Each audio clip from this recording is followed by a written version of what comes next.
They ignored him. They looked through him. To them, he was just part of the machinery that made their trash disappear. But Marcus Holloway wasn't just picking up garbage, he was analyzing it. And while the billionaires in the mansions he serviced were spending millions trying to solve the global energy crisis, Marcus had already solved it in his basement, using the very trash they threw away. Today, we tell the incredible story of how a garbage collector walked into a room of the world's most powerful people and showed them that the smartest man in the room was the one wearing the safety vest. The smell of fermented organic waste and wet cardboard is something you never truly scrub out of your pores. For Marcus Holloway, it was the scent of data. It was 4:30 a.m. on a Tuesday in the prestigious district of Silver Creek. Marcus, a 55-year-old black man with graying stubble and shoulders broad from decades of heavy lifting, hoisted a heavy bin into the back of the hydraulic crusher. "Hurry it up, Marcus. We're behind schedule," his driver, tedious and perpetually angry Tony, yelled from the cab. Marcus didn't respond. He was looking at the contents of the bin that had just spilled out.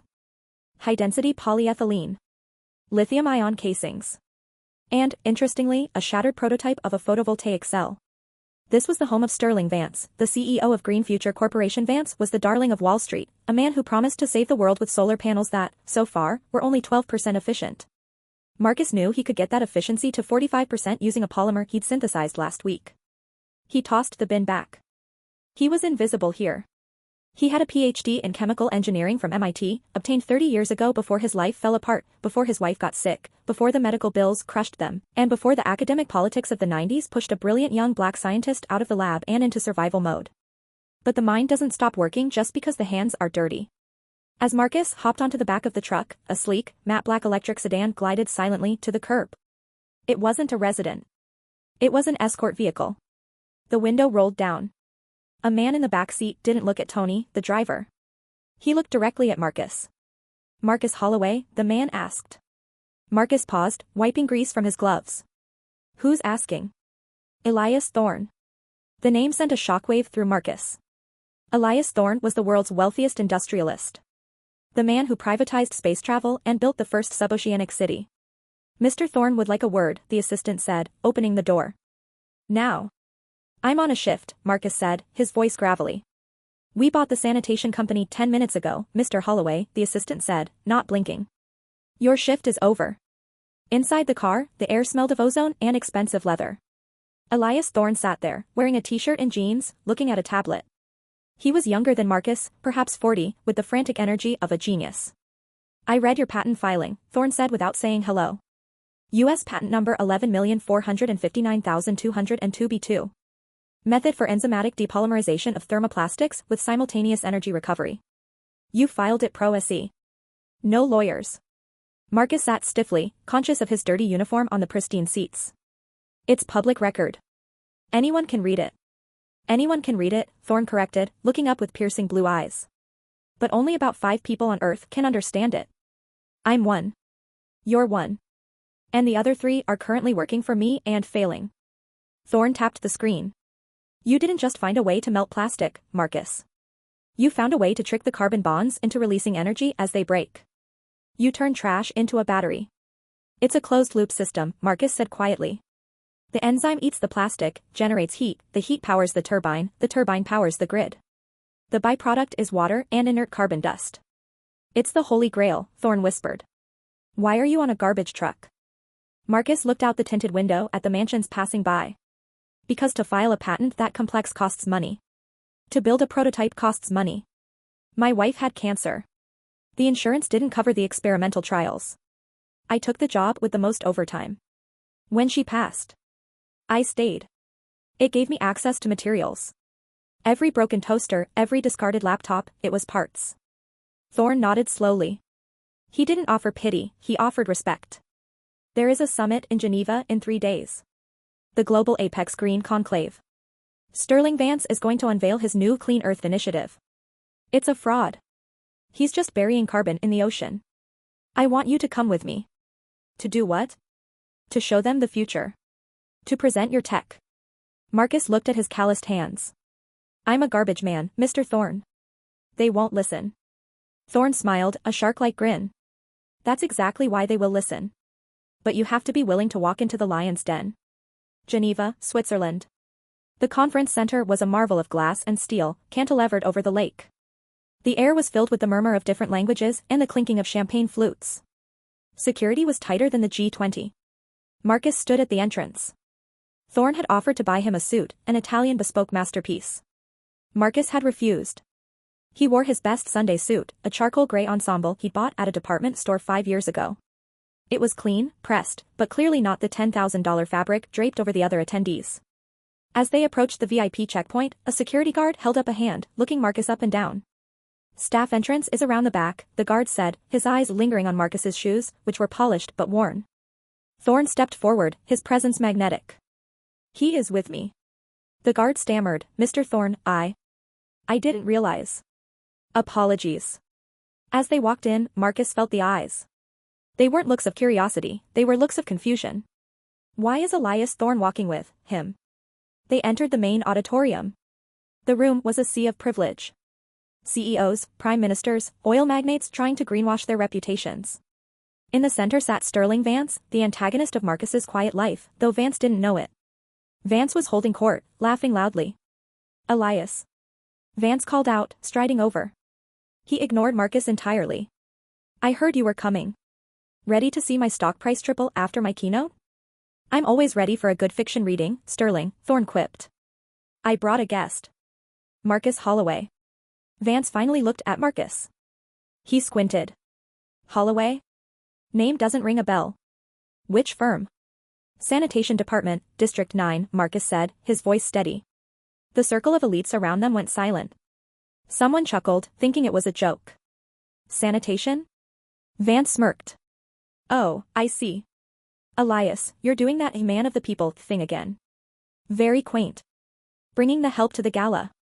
He's not the help, Thorne said, his voice dropping an octave. He's the competition. Vance laughed, a harsh, barking sound. Good one. Enjoy the buffet, Mr. Holloway. Try the caviar, it costs more than your truck. Vance turned his back. Marcus felt the heat rise in his neck, the familiar burn of dismissal. Wait for it, Thorne whispered to Marcus. Let him dig his grave. The lights dimmed. A massive holographic screen illuminated the stage. Sterling Vance walked out to thunderous applause. Ladies and gentlemen, Vance boomed. For decades, we have struggled with the plastic crisis. Today, Green Future Corp presents the solution. We call it the Vance Reclaimer thought. The screen showed a complex diagram. We use a high-pressure superheating process to liquefy plastics, Vance explained. It requires massive energy input, yes, but it reduces the volume of waste by 90%. The crowd clapped. But Marcus frowned. He leaned toward Thorne. That's 1980s tech. Pyrolysis. It creates toxic sludge. If he scales that up, he'll poison the water table. I know, Thorne said. Look at slide 4. Vance clicked the clicker. However, to offset the energy cost, we have developed a new, theoretical catalyst. We haven't built it yet, but we own the concept. On the screen, a chemical formula appeared. Marcus froze. It was his formula. Not similar. Exact. That's mine, Marcus said, loud enough for the people around him to hear. Excuse me, a woman next to him hissed. Shh. That formula, Marcus said, standing up. It's incorrect. He's missing the binding agent. Vance stopped on stage. The room was designed with incredible acoustics, Marcus's voice carried. Is there a question? Vance asked, blinded by the stage lights, looking into the dark audience. Yes, Marcus said, stepping into the aisle. You're displaying a molecular structure for a polylactic acid breakdown. But you're missing the enzyme trigger. If you run that reactor without the trigger, it doesn't melt the plastic. It explodes. The room gasped. Security started moving toward Marcus. Who is that? Vance demanded. Get him out of here. It's the garbage man, someone shouted derisively. I am Marcus Holloway, Marcus projected his voice, channeling 20 years of silence into this one moment. And I suggest you check the patent registry before you call security. Thorne stood up next to Marcus. I think we should let him speak, Sterling. Unless you're afraid of a peer review? The tension was palpable. Vance, arrogant to the core, sneered. Fine. Give him a mic. Let's hear the garbage man's lecture on chemistry. This should be entertaining. Marcus took the microphone. He didn't look at the audience, he looked at the screen. Change the slide to the reactor schematic, Marcus ordered. The tech in the booth, confused, obeyed. You have the intake valve at the bottom, Marcus said, walking toward the stage. Physics dictates that heat rises. By feeding the plastic from the bottom, you clog the thermal vents. You need a gravity feed system. That's standard design. Vance argued. It's standard for a boiler, Marcus countered, stepping onto the stage. He looked Vance in the eye. It is not standard for an enzymatic reactor. Which is what you are trying to build. But you stole the plans from a partial filing I made 3 years ago, didn't you? You saw the preliminary abstract. Stole? Vance turned red. I have a team of PhDs. Then ask them what happens when you introduce polyethylene terephthalate to that chamber without a cooling agent, Marcus challenged. Vance looked at his chief scientist in the front row. The scientist looked down, sweating. It overheats, the scientist mumbled. It goes critical, Marcus corrected. 2000 degrees Celsius in 4 seconds. Marcus turned to the audience. He reached into his jacket pocket. Security flinched, reaching for weapons. Marcus pulled out a flash drive. Connect this. Thorne nodded to the booth. The screen flickered, and a new blueprint appeared. It was beautiful. Elegant. Complex. This, Marcus said, pointing to the hologram, is the Holloway cycle. I don't burn the plastic. I feed it. I developed a synthetic bacteria, Ideonella sicyensis, modified with a graphite-binding peptide. It eats the plastic and excretes electrons. He paused. I have been running a prototype in my basement for 6 years. It powers my entire block. I reverse-metered it so the electric company pays me. The room was dead silent. The CEO of Shell dropped his pen. You're saying, a representative from the UN spoke up, that you have a working zero-emission waste-to-energy generator? I'm saying I have the patent for it, Marcus said. U.S. patent 11,459,202b2. Granted last month. He turned to Vance. You don't have a product, Sterling. You have a bomb. And you're infringing on my intellectual property. Vance was shaking. This is preposterous. He's a sanitation worker. He picks up my trash. Yes, Marcus said, his voice calm and powerful. I picked up your trash. I picked up the prototypes you threw away because they didn't work. I studied your failures. And I fixed them. Marcus looked at the audience. You discard things. You discard people. You assume that because a man wears a vest and works with his hands, his mind is empty. But while you were drinking champagne and talking about saving the world, I was actually doing it. The eruption of applause wasn't polite, it was chaotic. Journalists rushed the stage. Vance was escorted off by his own board members, his stock price already plummeting in after-hours trading as the news broke. Elias Thorne walked up to Marcus on stage and shook his hand. How does it feel? Thorne asked. Marcus looked at the blinding lights, then down at his hands. It feels like I'm finally clean.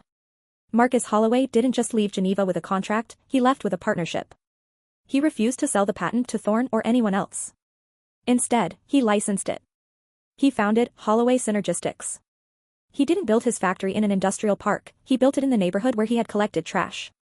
He hired the men and women he used to work with, retraining them as technicians for the Green Revolution. Sterling Vance faced a second investigation for fraud and patent infringement. His company was liquidated. Today, the Holloway cycle reactors are in 40 countries.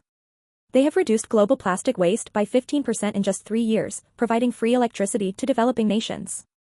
Marcus still keeps his old neon safety vest framed in his CEO office. Underneath it, there is a plaque with a harsh, simple quote, the words he lived by when the world ignored him. Diamonds are found in the dirt. If you're too afraid to get your hands dirty, you don't deserve the treasure. This story reminds us that genius has no dress code. Innovation can come from the most unlikely places, and dismissing someone based on their job title is the quickest way to lose the future. If you enjoyed this story of justice and intellect, please smash that like button and subscribe to our channel. Turn on notifications so you never miss a story that challenges your perspective. What would you do if you held a world-changing secret? Let us know in the comments below. See you in the next video.